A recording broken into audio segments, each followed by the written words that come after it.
CR101radio.com, podcasts, and more.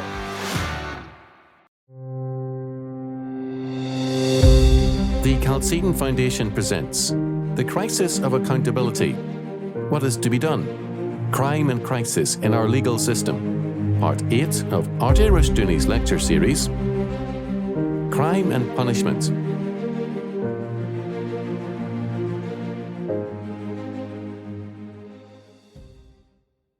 I thought about the best way to introduce our principal speaker this evening, Dr. R.J. Rushdoony. There are many things I could say about Rush. I could talk about the more than 20 books he's written. I guess it's more than 20. I could talk about the tens of thousands of volumes in his library, and which he's read. There's much I could say, but let me just say that in my opinion, if the history of this era is written 100 years from now or beyond then, the name that will be remembered will not be the Ronald Reagans and the Franklin Roosevelts and the Jimmy Carters so much as R.J. Rushdoony. R.J. Rushdoony is truly one of the great teachers in the history of mankind. And two of the great principles which he teaches are the principles of the sovereignty of God and the principle that the Judeo-Christian heritage of Western civilization is the basis for our law system. And that when law departs from God's word, it ceases to be legitimate. But I'll let him give you more on that in the context of his perspective on the problem of crime in American society. Let me introduce his remarks by quoting to you from a very interesting column by Patrick Buchanan, which I think frames what R.J. Rushdoony will be saying very well. And bear with me as I read this. Please excuse my flu-tinged voice. Several weeks ago, in the fishing community of New Bedford, Massachusetts, an incident occurred which, in the weary cliché, shocked the nation. A 21-year-old woman who had entered a seedy bar called Big Dan's was set upon, tossed up on a pool table, and repeatedly raped. While she cried for help, the patrons cheered the lads on, until an hour or so later she escaped, screaming into the street. In the American way of protest, a candlelight demonstration was held outside City Hall. Participants carried signs such as, "Rape is not a spectator sport." Disgraceful and disgusting though the episode was, the boys' night at Big Dan's is the predictable and predicted climax to half a century of what modern man yet chooses to call progress. What really did we expect? 50 years ago, had some patron laid a hand on that woman in any bar in America, he would have been beaten senseless. America was a country where women were respected. Women were safe. Rape was not only a hanging offense, it was not infrequently a lynching offense. When Carol Chessman went to the gas chamber for a sex attack on a little girl after a dozen years on death row, most Americans felt he got exactly what he deserved. In the last 2 decades, however, America's progressives, horrified at Chessman's execution, won their long war against the death penalty. Executions for rape were outlawed by the Supreme Court as cruel and unusual punishment. Rape became more and more common an American crime. As the external protections of women, the scaffold and the law, collapsed, the internal ones were likewise crumbling. Years ago, sex was a matter of utmost gravity in a Christian country. 2 of the 10 commandments of the Old Testament, drilled into every child in school and home and church, dealt directly with the religious proscriptions. With the official disparagement of religious teaching, those 10 commandments were regarded as hoary old taboos. Indeed, they cannot now even be posted in public schools. As religion was driven out, sex education came in, a new form of sex education, divorced of the old morality, the old-time religion. Sex is good. Sex is healthy. Sex is fun. If a 15-year-old girl wants to become, quote, sexually active, unquote, all she need do is go down to Planned Parenthood and get fitted by the end of the afternoon. Nobody but the moral majority would argue that her parents ought to be told. What the educational system taught, the popular culture seconded. Sex is no big deal. Contradicting the experience of 10,000 vice officers President Johnson's Commission on Obscenity and Pornography discovered no harmful effects in the latter, and perhaps some beneficial ones. Hardcore pornography was not only legalized, it was hastily commercialized. For a few bucks on your hotel bill in New York City, you can see enacted on your TV a scene not dissimilar to the one the patrons were cheering up at Big Dan's. What's the big deal, the rapists must be wondering in their jail cells in New Bedford. We were only having fun. What the feminists and those good folks holding candles outside that city hall want is something they will never find, a secular and demystified substitute for the moral sanction against animalistic behavior historically provided by religion. Cut the Christian roots to Western civilization, and be not surprised that the traditions, customs, and laws fed by those roots have withered away. If our progressives insist upon teaching children they are descended from monkeys, they ought not to be excessively judgmental when some of the kids grow up and behave like fun-loving apes. With that as preface, let me give you Dr. R.J. Rushdoony. Rush?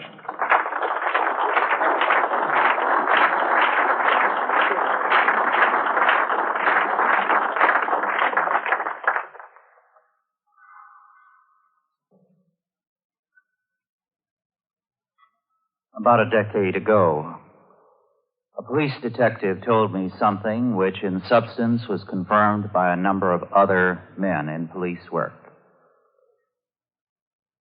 He said the situation with regard to crime was out of control.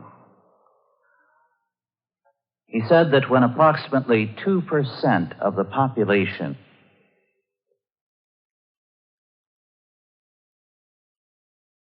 misdemeanors are no longer dealt with, certain felonies are dropped out of police consideration, and there is a slow and steady retreat. At the same time, he said, what the criminals represent is, as it were, the fever sore on the body politic.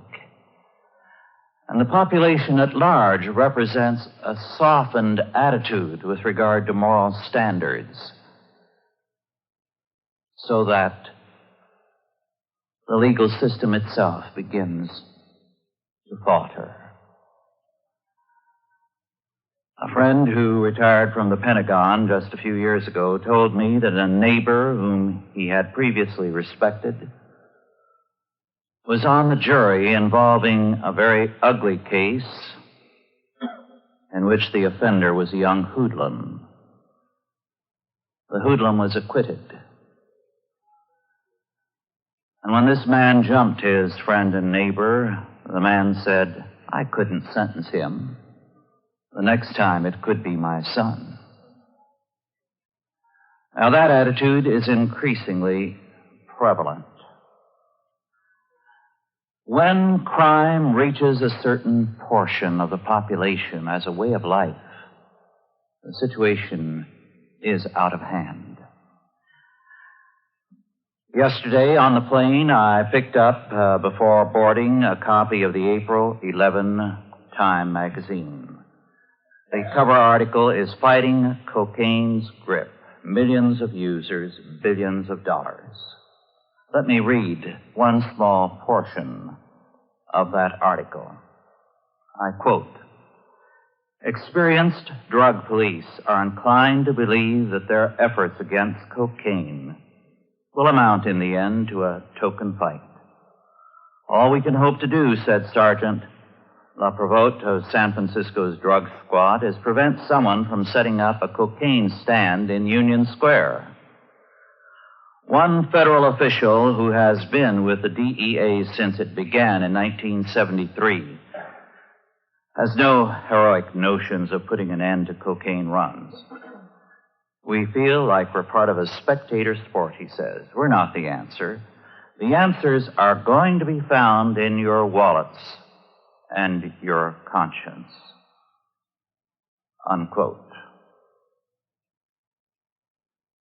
This is why demands for law and order, which are in and of themselves based on a sound premise, are still ineffectual. I'm a strong believer in law and order. But you cannot have law and order in a moral chaos, in a moral vacuum.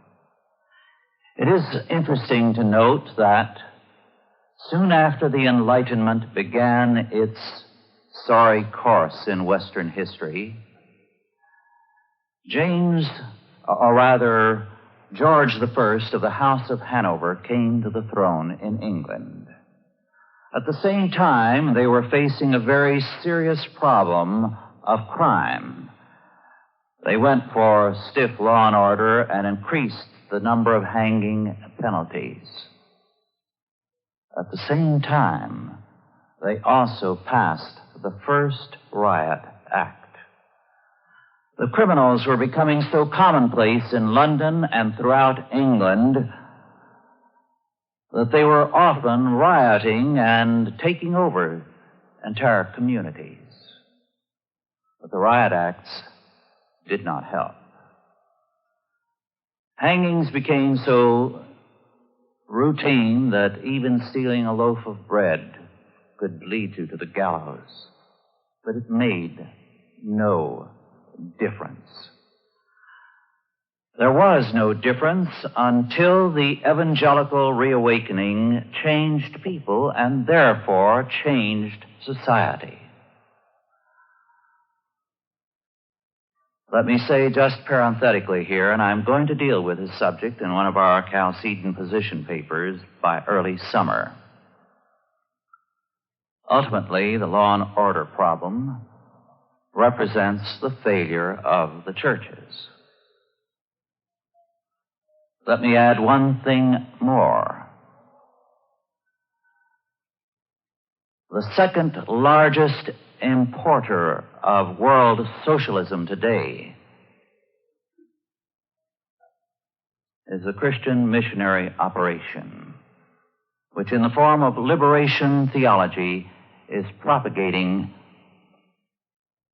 socialism the world over. It is being done by Catholics and Protestants, by modernists and fundamentalists, by Arminians and Calvinists, and it is creating as much evil abroad as the dereliction of the churches is creating here in this country. We are seeing one area of law enforcement after another show a receding enforcement. There are great areas in the West where pot is grown in national forests. In one area I know of, and newspapers on the West Coast carried a series of articles for about 10 days about this situation. University students fought in the 60s that a vast area of timberland be set aside as a wilderness area. It was done. Then they moved in and began to grow pot, which they are doing now in connection with the mafia. The sheriff's men do not dare go in there. In fact, one helicopter which flew at a high altitude as possible over the area spotted 2 dead bodies of people who were still under the illusion that it was a wilderness area. The attitude of law enforcement people is that a place like that requires almost a full-scale warfare and the loss of some men to go in and do something about it. So they have their hands full and they do nothing. The problem of crime is a problem of government. Now that seems to contradict what I have been saying. Let me repeat. The problem of crime is a problem of government, but when we say that, we have to ask then, what is government? And it is at this point that our thinking has gone so sadly astray. When we talk about government today, we mean the state. And this is seriously an error. If we go back to the colonial period and the early constitutional period, no one, in speaking of government, would mean thereby the state. They meant, first of all, the self-government of the covenant man. His responsible rule of his own life and of everything that was under his domain. So that self-government was seen as the basic government, not the state. Equally important in their consideration as the key realm of government was the family. Because the family is a government, which unfortunately too seldom governs these days, but a very basic area of government. So thus we have, first of all, the self-government of every man. Second, we have the family. Third, we have the church, which again has lost its grip on government. It neither teaches people how to govern themselves, nor does it govern them. And it tolerates within its ranks every kind of garbage. Then fourth, we have the school, which historically has been a very important area of government, which again is failing to govern, and again has become a major source of lawlessness rather than government. Then a fifth area of government which still has some integrity is your vocation. Your vocation at least governs you in that it commands a certain amount of your time and imposes certain restrictions on your time and requires a certain performance of you, less and less, I'm afraid, in order to hold your position. Then sixth, society is a form of government, which historically has been very important. People have been governed by what their neighbors believed and required of them. In fact, there is a long tradition which is worth investigating, although almost nothing has been written on the subject in our time. Customary law. Customary law. Laws whereby it was assumed that the community could intervene at any time and in terms of long-established principles deal with an offender. These still existed when I was a boy. If a man were guilty of abusing his wife physically, the neighbors called on him, the neighboring men, and they made it clear what their displeasure was and said he would either conform or they would deal with him. Not too long ago, I met, not much before his death, an old Pennsylvanian whose wife was a distant relative of my wife.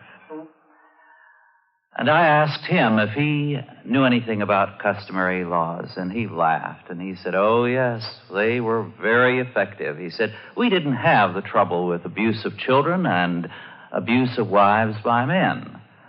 And I said, "What did you do in your part of the country?" He said, "Well," and he named a specific instance. He said, "We did what we always did. The man was being abusive towards his wife, so we called on him, just a friendly, neighborly call. And we took off his clothes and dragged him ass backwards through a field of nettles. And we told him that if he repeated his performance, we would become really offended."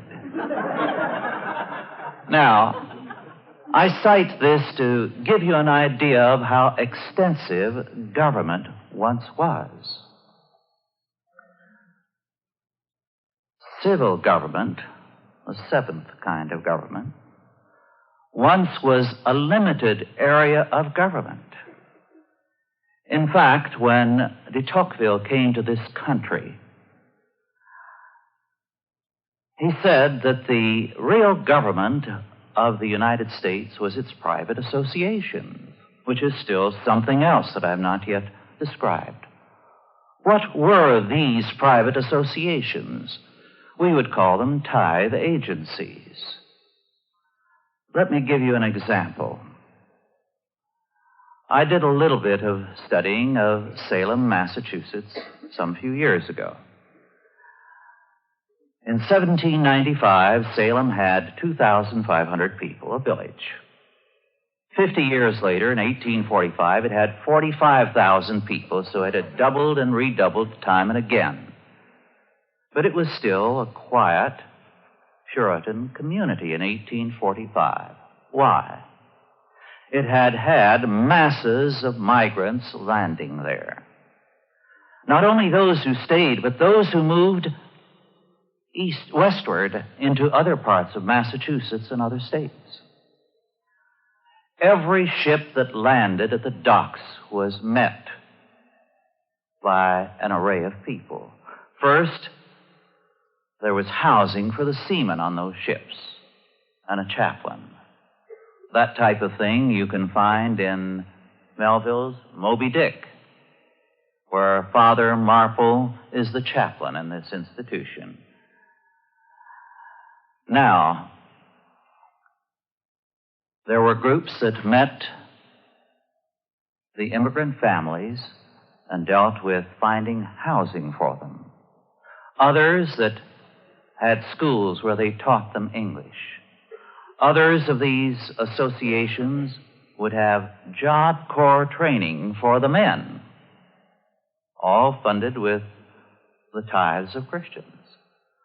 Others would teach the women homemaking, the foods that were commonly used in this country. Others provided Christian schools for the children. This is what made this country.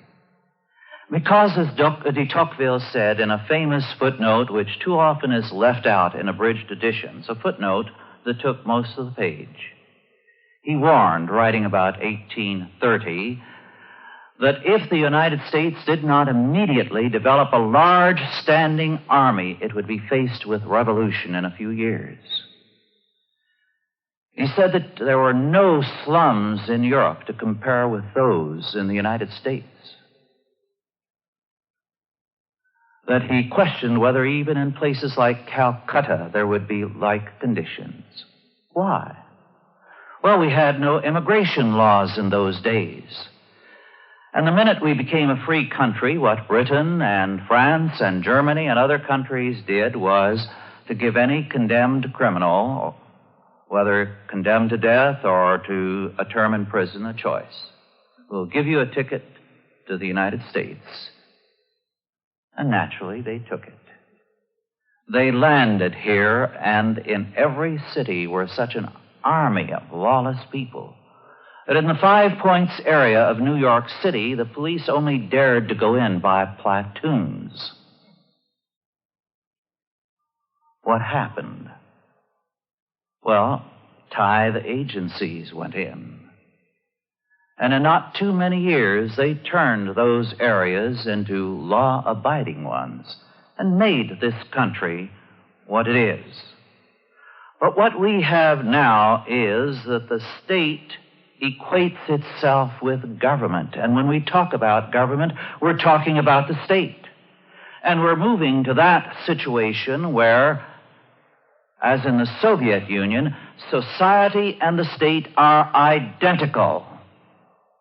All ability of anyone to govern themselves is suppressed. If all of us here were living in a Soviet housing project, and I became ill and could not work and therefore was hungry, if you decided to take up an offering and help me, you would be in danger with the Soviet authorities. You would be indulging in counter-revolutionary activity because you would be creating a government outside the Soviet state. Society and the state are one and the same in the Soviet Union, or better, society is not allowed to exist. This means that the only possibility in the Soviet Union is the state or revolution. Now, we have not yet reached that point, but we are on that road. And unless we begin to restore government in all the spheres in which it exists outside the state, we are in trouble.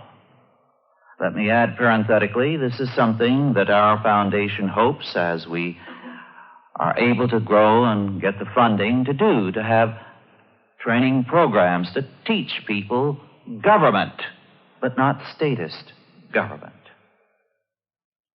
Government that restores itself in society.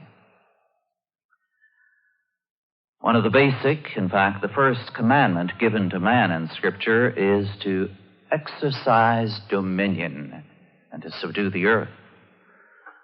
The dominion mandate is too often forgotten in our time. Now, the dominion mandate was not given to Caesar. It was not given to the federal government or the Soviet government or to any civil government, but to man as an individual and as a family. And we had better work for the restoration of that, the kind of government that made us into a great people. Now let us turn to our legal system and crime. One of the disasters we have today, and which we take for granted as though it were a fact of life from the beginning of time, is the prison system. As a matter of fact, the prison system is a modern innovation.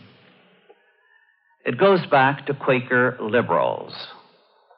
These Quaker liberals, believing as the Quakers do that every man has in himself a spark of divinity, the inner light, which, if given an opportunity, will take over and make him naturally good, said that if we create, by acts of state, monastic agencies where every offender has his own cell, there, in that solitude, the inner light can take over their lives. That's how we get the word cell for our prisons.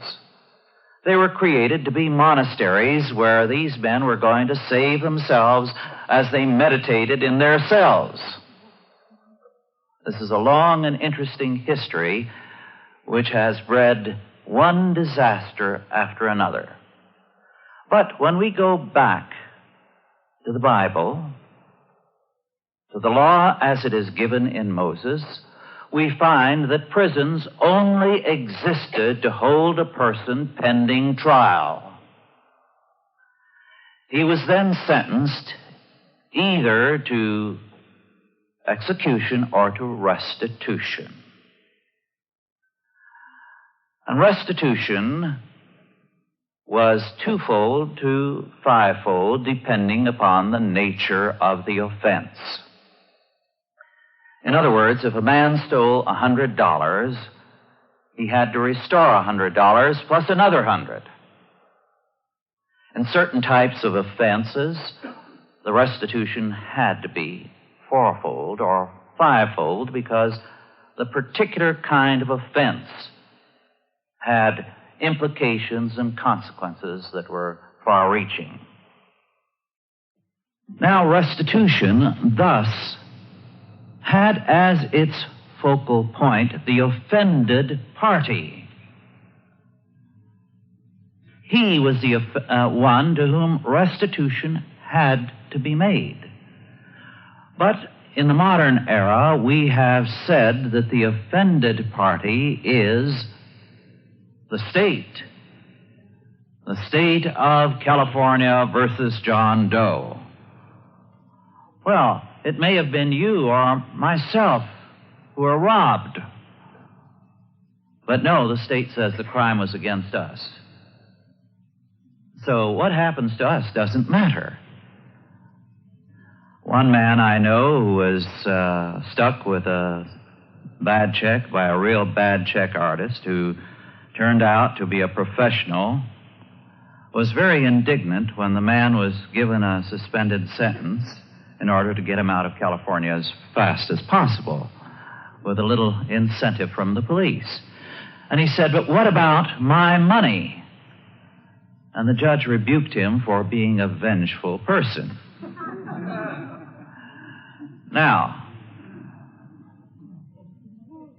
if the man were a habitual criminal, then he was sentenced to death, and for some offenses, on the first offense, to death.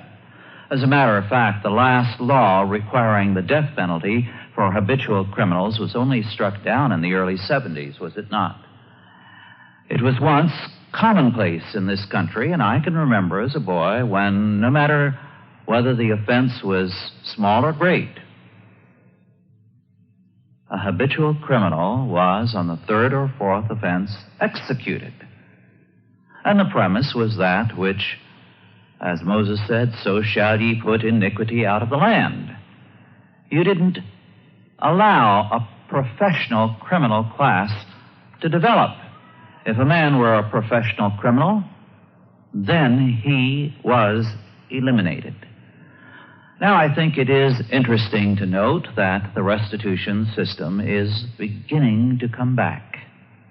Let me add, by the way, it never went out entirely in one area. If you stole from the federal government, you had to make restitution to the federal government. And a taxpayer cannot, with bankruptcy or anything, escape what he owes to the IRS.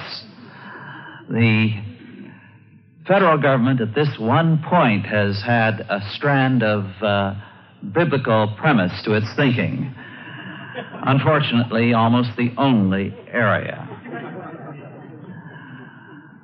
But restitution is beginning to make a comeback. In some instances, unfortunately, it is not in its biblical form. The state makes the restitution, which means the taxpayer pays again. He pays for the man's keep in prison, and he pays for the restitution that is made to himself by taxes. But some states are beginning to give judges the option of sentencing a man to restitution.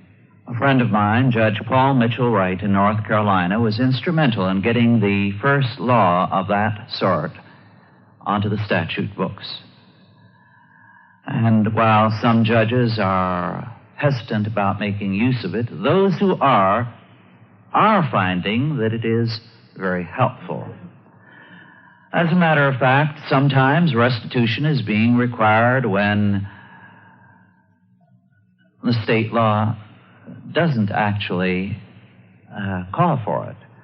To cite an example, and I could give you other examples of this, a very wonderful friend, Ann Strappini of Sacramento, California, was on her vacation and with her husband was going to see some relatives, and they stopped in Reno and went to a shopping mall.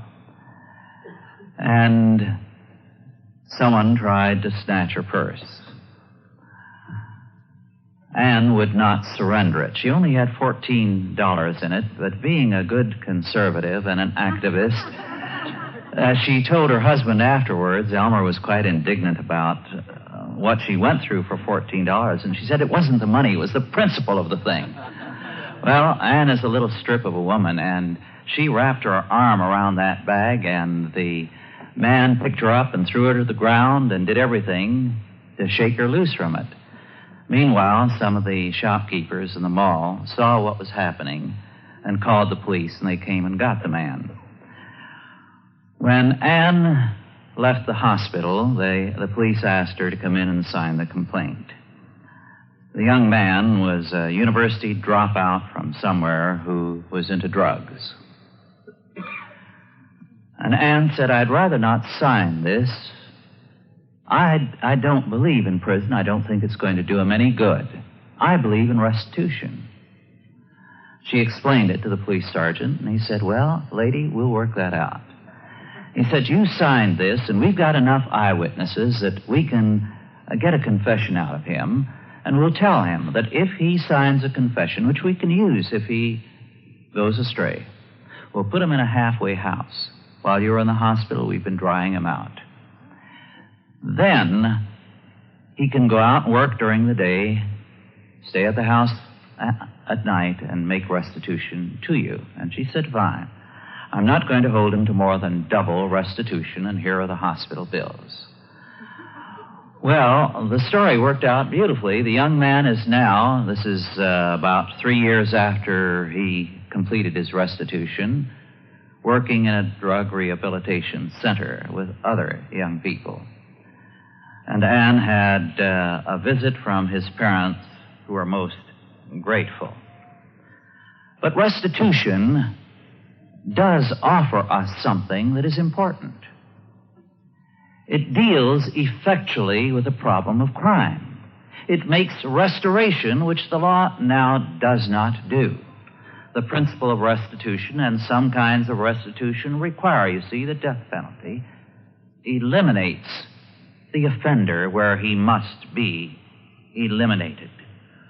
Moreover, in terms of the biblical standard, there is a moral liability on the part of the bystander. The bystander, as in the case in New England, that horrible case of rape, is always equally guilty.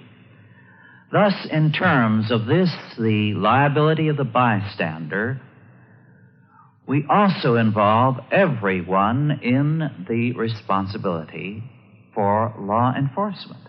As a matter of fact, we have a term which still survives, but not in the law, hue and cry. Hue and cry. This was a legal term when the pursuit of a criminal was begun, let us say a man fleeing the scene of a crime. Every citizen was required, every male citizen, to engage in the hue and cry and to work to overtake the offender. And every citizen had the police power, which is a power we all still have, one power we delegate without surrendering. Moreover, when we look at crime from the perspective of biblical law, we find that as we look at theft, for example, you have simple theft, first of all, where a man takes something lawlessly. Complex theft, when one does it as a member of a group. Then indirect or legalized theft, when men by law, framing iniquity or mischief by law, the Bible says, enact evil, enact a crime. And of course,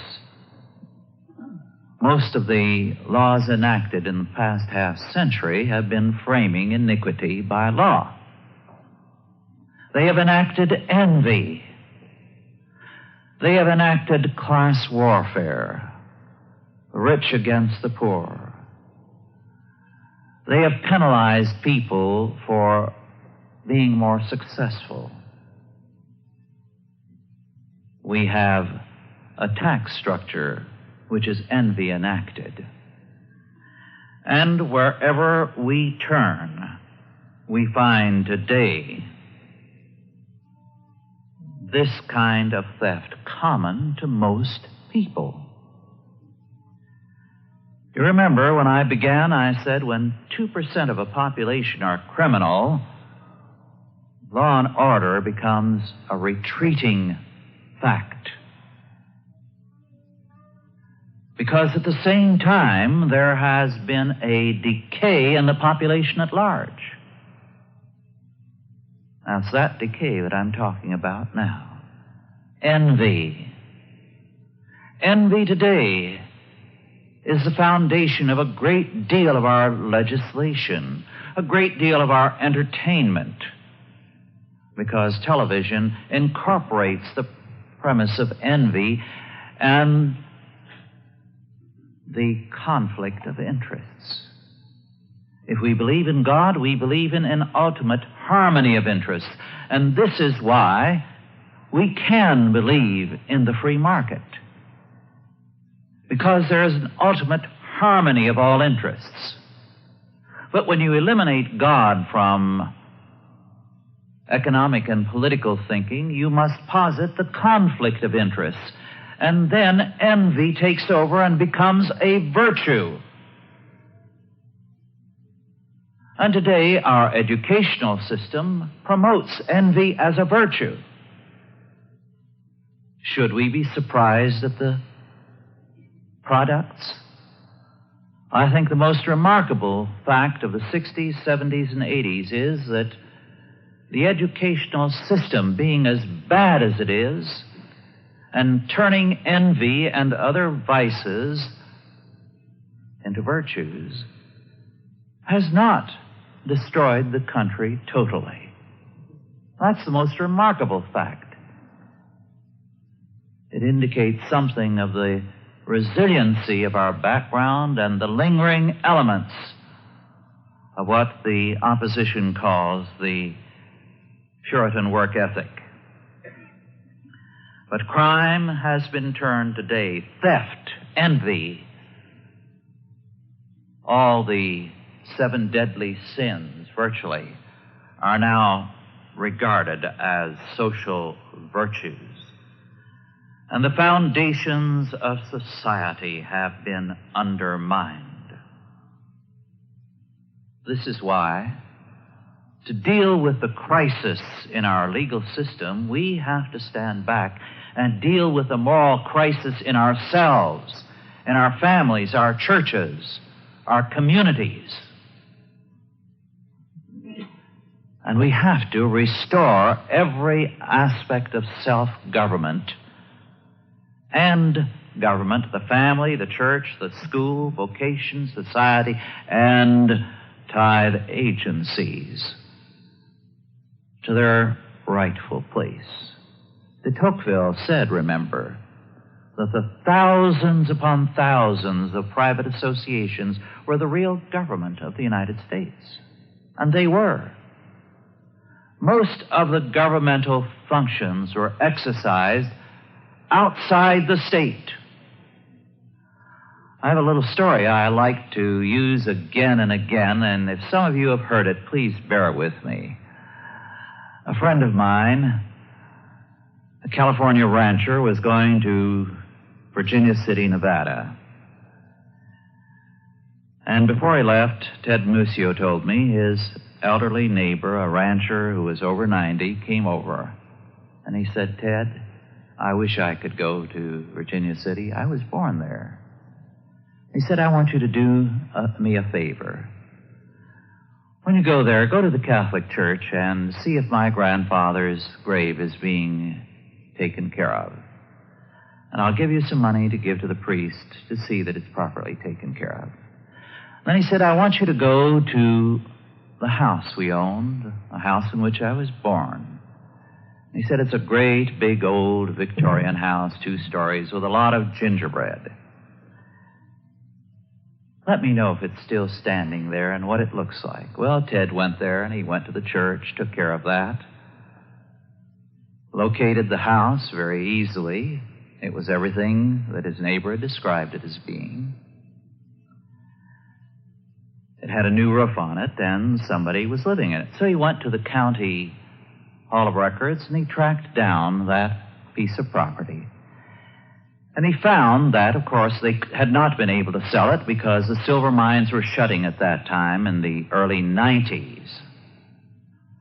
And there were vacant houses all over Virginia City, and it sat vacant until 1940, when, together with other properties, it was advertised in the weekly paper and sold for back taxes for over 45 years plus costs. There was only one bidder, and he refused to pay a penny more than back taxes plus costs. which came to $6.46. Now, that's when we had real government, not statism. That was when the community governed itself. But we've had a revolution, a social revolution, and behind it a religious revolution, which since the 30s has transformed this country and identified government with the state, with the unhappy consequences we see all around us. But there is a counter-revolution, a quiet, peaceful revolution underway. I cited what had happened once in Salem. Evidences of that same kind of thing are again with us. Our Journal of Christian Reconstruction, which our foundation publishes under the editorship of Dr. Douglas Kelly, in its current issue, which just came off the presses and went into the mail, I believe, Thursday, deals with what is being done in this area of practical reconstruction all over the country. We gave 460 pages to the subject and barely scratched the surface. Consider what Lester Roloff did in Texas. He started a home for delinquent children, and before he died, he had plans underway to house 15,000 delinquents from all over the country. His record of success with those delinquents is between 90 and 95%. And for that, the state of Texas had that man in the courts for 9 years, and the case isn't over yet, although he is now dead. I know that case. I was a witness twice in connection with it. But there are now about 100 like Christian agencies to deal with delinquents, and more being developed all the time. There are similar agencies to deal with ex-convicts who are beginning to stray or are in trouble. One of our men has an involvement with one such group. Some remarkable things are being done by E.V. Hill in Watts, Los Angeles. Amazing things. I believe, Howard, you are a party to one of the organizations which is out to transform the ghettos of this country, to make a new people out of the inhabitants and to provide economic opportunities. And I believe they're going to do it. Melvin Hodges in Baton Rouge, Louisiana, has started a foundation for black Christian education. And a great many others are doing the same. I'm working with a church in Oxnard with 2 black pastors. Its membership is about equally Latin, black, and white, doing a remarkable work of reconstruction and of dealing with the problems of the people in their community, and at the same time facing a mounting hostility on the part of the city, precisely because they are effective. Last week, Friday, I visited a rescue mission in Santa Ana, California, and our current Chalcedon report has an article about it by Rob Martin. An ex-Marine, a black, Lewis Whitehead, came out of the service, went to Santa Ana, and noticed that there were people sleeping under the bridges. He was a black man and they were white, but he said nobody should live like that. And he felt as a Christian he should have a ministry to them. He's doing remarkable things. These were people who were loosely described as bums. No better than they had to be, involved in very petty crimes all the time. The city has been trying to put him out of business, as Richmond, Virginia is, by the way, to Mrs. Johnson, who is carrying on her husband's work. He died not too long ago. When the city council met, over 300 men who were working men and businessmen in the community came in there to fight the attempt to close down that rescue mission, stating, "We were alcoholics and on the streets, and Lewis Whitehead made the difference." That only stopped them temporarily. They're back at it again. But the battle is being fought. And we're winning more and more victories. What has Lewis Whitehead done? He has taken government back from the state and the federal government. His mission is just across the street from the welfare department. The city has no objection to the welfare department, and there's a difference between the people who come out of Lewis Whitehead's place and those who come out of the welfare offices. Lewis Whitehead is dealing with the problem of crime and with the problem of government and others like him. This is our responsibility. We have to push back statism on the federal and the state level. We need an increasing amount of activities such as this meeting represents, because we have a tremendous battle here. But we've got to remember we have to fight this war on all fronts. At the same time that we push back statism in civil government, we have to take back government in all the other areas of life. Self-government, the family, the church, the school, and the Christian school movement now has 1 out of 4 children in this country, by the way. And you don't get honest statistics about it, but every day there are more than 6 new schools started. Every day, 365 days a year. And let me add on this subject, in almost every state now they are moving against home schools, parents teaching their own children. It seems to be orchestrated from Washington. We don't know for sure, but it seems to be. And I'm delighted with this attack because the irony of this is that the home schools are not all Christian. We have, give or take a few thousand, 100,000 home schools in California.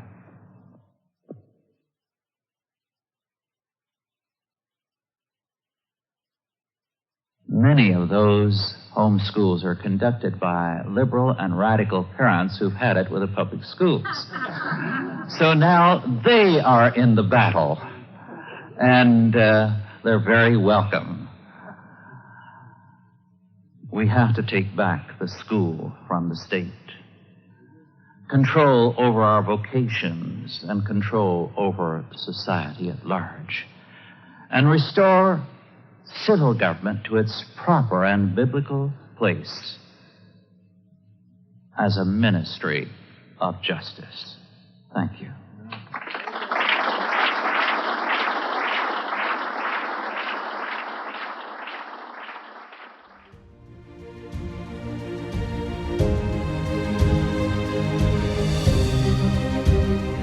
This has been a Chalcedon Foundation production, produced by Grace Community School and Nicene Covenant Church.